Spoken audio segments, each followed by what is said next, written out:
As you spend the next 2 weeks debating, negotiating, persuading, and compromising, as you surely must, it's easy to forget that ultimately the emergency climate comes down to a single number: the concentration of carbon in our atmosphere.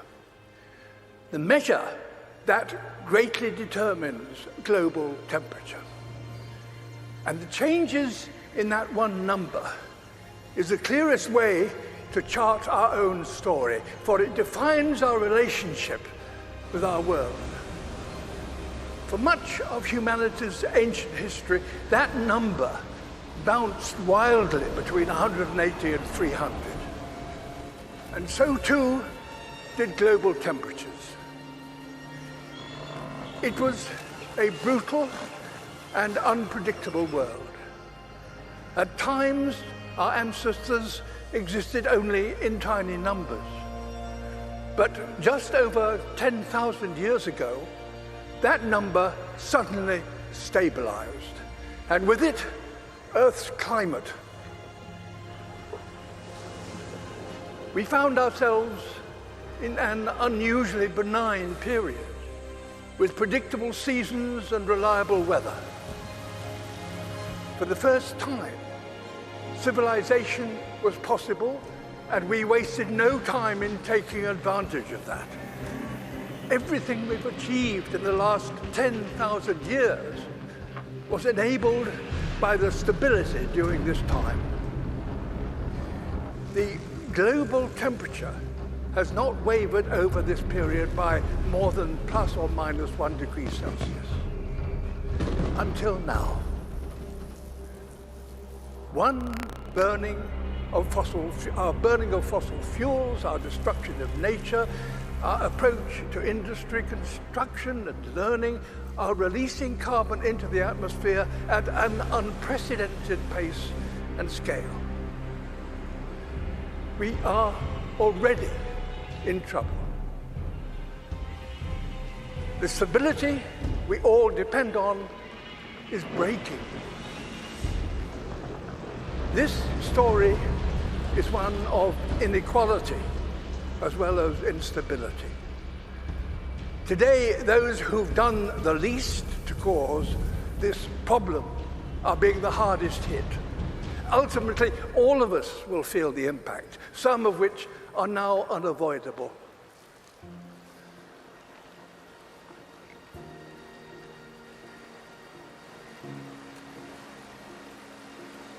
My world is melting. You think you have control, we actually have no control. I'm absolutely terrified to bring a child to this world. Is this how our story is due to end?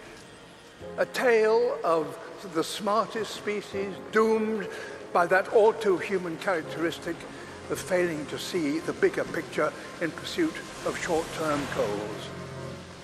Perhaps the fact that the people most affected by climate change are no longer some imagined future generation, but young people alive today.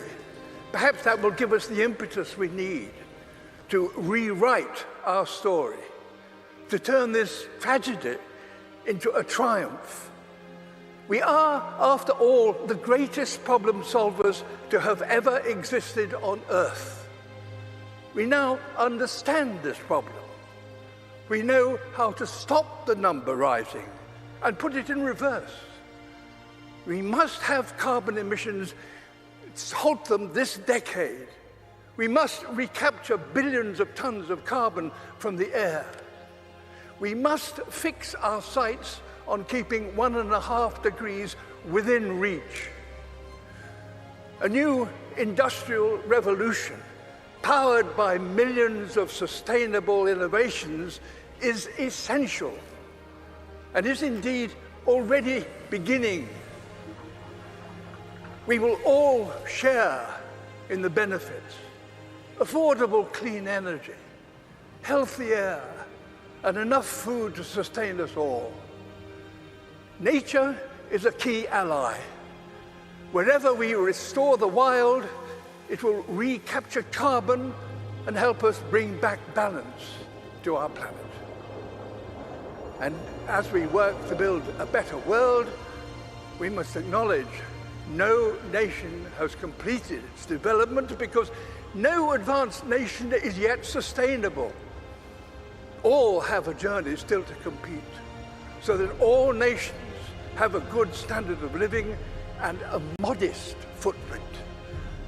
We're going to have to learn together how to achieve this, ensuring none are left behind. We must use this opportunity to create a more equal world, and our motivation should not be fear, but hope.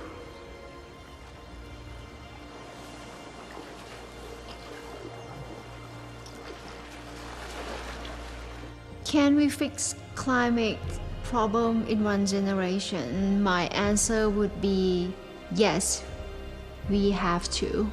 We need to not just to talk about what we can do, but to do what we can. This is a challenge that we should try to solve in a quick way with a long-term vision.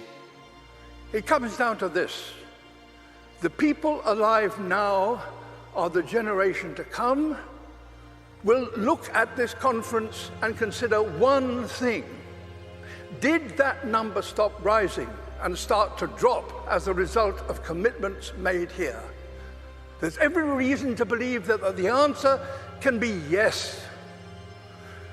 If working apart, we are a force powerful enough to destabilize our planet, surely working together, we are powerful enough to save it.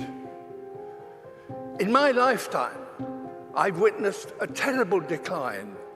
In yours, you could and should witness a wonderful recovery. That desperate hope, ladies and gentlemen, delegates, excellencies, is why the world is looking to you and why you are here. Thank you.